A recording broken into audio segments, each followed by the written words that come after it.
Now we're going to continue, as we said, by talking about polar form of a complex number. Like we said that a complex number whose coordinates is x plus iy in x and y. X is the abscissa, here the real part. Y is the imaginary part. The x-axis is the real part, the y the imaginary part. You can see this is the y, and this is the x, and this is the complex number z, and the distance from O to the complex number. Before, we used to graph it using coordinates x and y. This is called rectangular form. However, now we're going to graph the complex number by finding the angle theta here and the norm of the complex number. So by taking theta, the angle, and the norm, for example, if I say move 30 degree from the origin and go 5 centimeter, this is 30 degree, for example, and go 5 centimeter, you can locate the complex number here. This is called polar form. However, if you want to go by x and y as we used to do from before, you can take x abscissa and y. Our aim here is to convert from rectangular form to polar form and vice versa. How to do that? We know that a complex number, the norm of a complex number, this distance is nothing else than root x squared plus y squared. And if you do cosine theta, we know that cosine theta is adjacent over hypotenuse, so it's x over r, and sine theta is opposite over r. So in that case, x will be r cosine theta, y will be r sine theta. So if you have a complex number z equal x plus iy, if you replace r by x by r cosine theta and y by r sine theta, we're going to get and put r in factor, you're going to get r cosine theta plus I sine theta. So z equal x plus iy is called rectangular form. Z equal r into cosine theta plus I sine theta, it's polar form. Here it was abscissa ordinate, here it's r, which is the norm, and the angle in complex number is called argument, and the argument theta. So instead of writing always polar form as r into cosine theta plus I theta, we're going to abbreviate it by r cis theta, r into c for cosine, plus I is I, and S for sine of angle theta is an abbreviation. So this is called polar form. Now we're going to convert from rectangular form to polar form. Always, and I tell my student not to do a mistake in converting. I give them a table, and I have my own way to give so that the students will understand and to convert without any problem. So first of all, you look at z equal x plus iy, which is the rectangular form.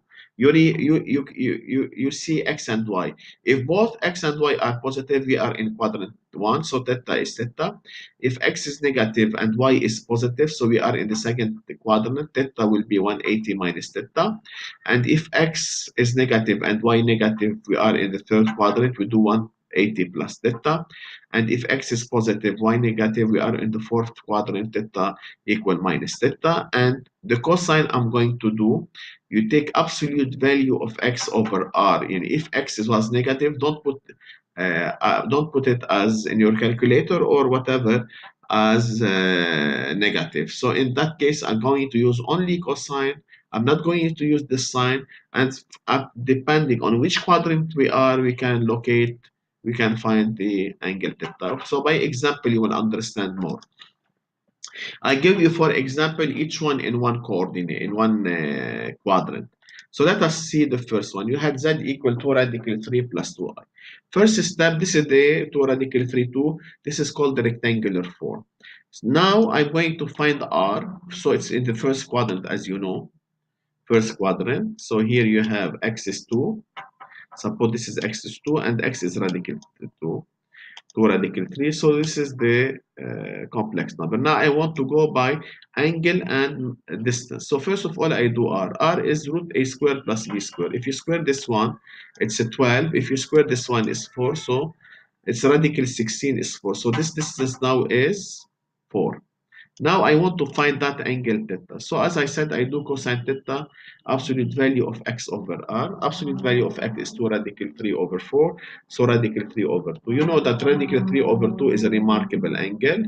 You need only to memorize the remarkable angle of the first quadrant by the property I gave you. No need to memorize more than that. The cosine will give me radical 3 over 2 at the 30 degree because it's in the first quadrant. So we said polar form is r cis theta.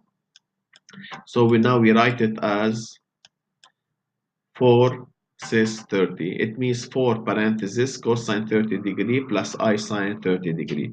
So we had it in rectangular form. We wrote it in polar form. Another example, minus 3 plus 3i. We know that minus 3 plus 3i is in the second quadrant. In the second quadrant, we said if you have theta, it's 180 minus theta. So I do r, which is a2 plus b2, 9 plus 9, so 3 root 2. I do cosine theta, absolute value of x, don't forget. So 3x over 3 radical 2, you have radical 2 over 2. So the angle will give me radical 2 over 2 is 45, but since theta in the second quadrant, we do 180 minus 45, which will be 135 degrees. So it's 3 radical 2 cis 135 degree. You can write it in degree or radian. If you want to write it here in radian, you put 4 cis pi over 6. Then pi over 6 is 30 degree. If you want to write here in radian, you put 3 pi over 4. So 3 pi over 4 is 135 degree. Another example of converting. Here, as you can know, both are negative, so we're talking in the third quadrant. Theta is 180 plus theta. I'm following that table here, that I gave you in the third quadrant, 180 plus theta. Now r is a2 plus b2, 9 plus, times 2 is 18, and 18, 6. Cosine theta, absolute value of x over r. So x is my 3 radical 2 over 6, so it's radical 2 over 2. The angle that will give me radical 2 over 2 is 45. But since it's in the third quadrant, we write 180 plus 45, so 2 to 5. So it is 6 cis 2 to 5 degree. And if you want to write it in radian, it will be 5 pi over 4. We know that 180 degree is pi. You put 2 to 5, it's going to get 5 pi over 4.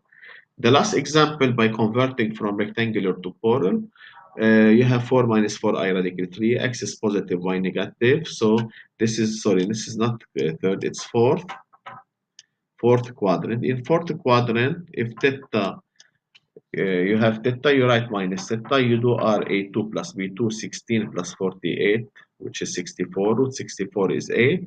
Cosine theta is absolute value of x over r, you have half. The cosine will give you half is 60 degrees.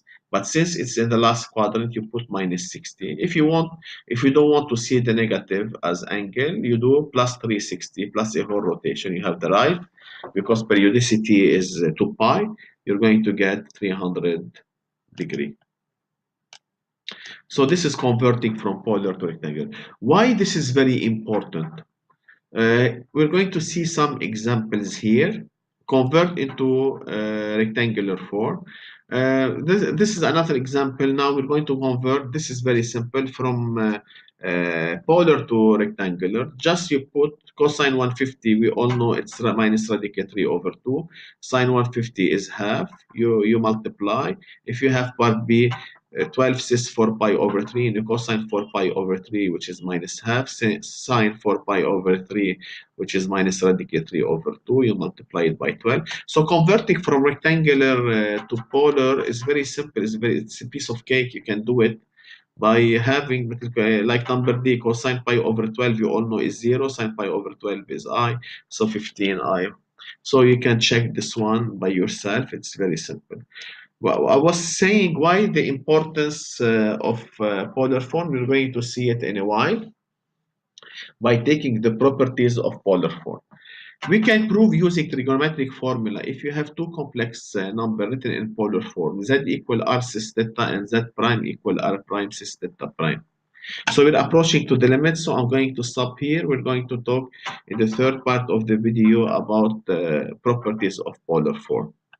Thank you.